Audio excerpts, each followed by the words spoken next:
شروع اللہ کے نام سے جو بڑا مہربان نہایت رحم والا ہے۔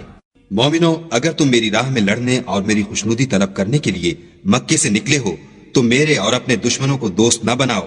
تم تو ان کی دوستی کے پیغام بھیجتے ہو اور وہ دین حق سے جو تمہارے پاس آیا ہے منکر ہیں، اور اس باعث سے کہ تم اپنے پروردگار خدا تعالیٰ پر ایمان لائے ہو، پیغمبر کو اور تم کو جلا وطن کرتے ہیں۔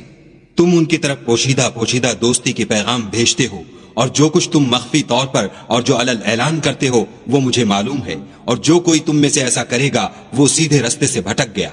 اگر یہ کافر تم پر قدرت پالیں تو تمہارے دشمن ہو جائیں، اور ایذا کے لیے تم پر ہاتھ بھی چلائیں اور زبانیں بھی، اور چاہتے ہیں کہ تم کسی طرح کافر ہو جاؤ۔ قیامت کے دن نہ تمہارے رشتے ناتے کام آئیں گے اور نہ اولاد۔ اس روز وہی تم میں فیصلہ کرے گا، اور جو کچھ تم کرتے ہو خدا اس کو دیکھتا ہے۔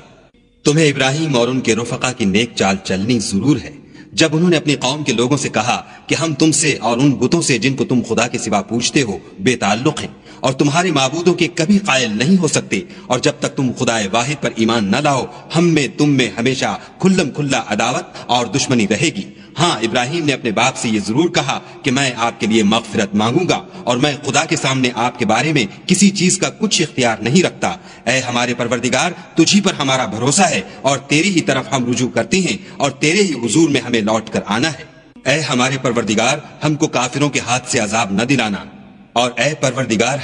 ہمیں معاف فرما، بے شک تو غالب حکمت والا ہے۔ تم مسلمانوں کو، یعنی جو کوئی خدا کے سامنے جانے اور روز آخرت کے آنے کی امید رکھتا ہو، اسے ان لوگوں کی نیک چال چلنی ضرور ہے، اور جو روگردانی کرے تو خدا بھی بے پرواہ اور سزاوار حمد و ثنا ہے۔ عجب نہیں کہ خدا تم میں اور ان لوگوں میں جن سے تم دشمنی رکھتے ہو دوستی پیدا کر دے، اور خدا قادر ہے اور خدا بخشنے والا مہربان ہے۔ جن لوگوں نے تم سے دین کے بارے میں جنگ نہیں کی اور نہ تم کو تمہارے گھروں سے نکالا، ان کے ساتھ بھلائی اور انصاف کا سلوک کرنے سے خدا تم کو منع نہیں کرتا۔ خدا تو انصاف کرنے والوں کو دوست رکھتا ہے۔ خدا انہی لوگوں کے ساتھ تم کو دوستی کرنے سے منع کرتا ہے جنہوں نے تم سے دین کے بارے میں لڑائی کی اور تم کو تمہارے گھروں سے نکالا، اور تمہارے نکالنے میں اوروں کی مدد کی، تو جو لوگ ایسوں سے دوستی کریں گے وہی ظالم ہیں۔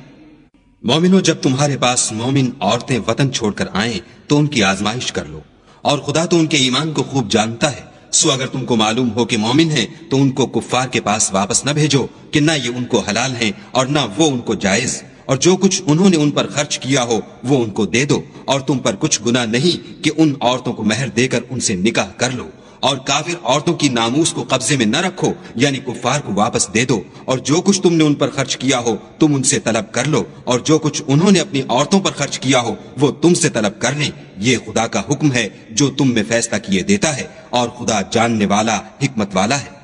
اور اگر تمہاری عورتوں میں سے کوئی عورت تمہارے ہاتھ سے نکل کر کافروں کے پاس چلی جائے اور اس کا مہر وصول نہ ہوا ہو، پھر تم ان سے جنگ کرو اور ان سے تم کو غنیمت ہاتھ لگے، تو جن کی عورتیں چلی گئی ہیں ان کو اس مال میں سے اتنا دے دو جتنا انہوں نے خرچ کیا تھا، اور خدا سے جس پر تم ایمان لائے ہو ڈرو۔ اے پیغمبر صلی اللہ علیہ وآلہ وسلم، جب تمہارے پاس مومن عورتیں اس بات پر بیعت کرنے کو آئیں کہ خدا کے ساتھ نہ تو شرک کریں گی، نہ چوری کریں گی، نہ بدکاری کریں گی، نہ اپنی اولاد کو قتل کریں گی، نہ اپنے ہاتھ پاؤں میں کوئی بہتان باندھ لائیں گی، نہ نیک کاموں میں تمہاری نافرمانی کریں گی، تو ان سے بیعت لے لو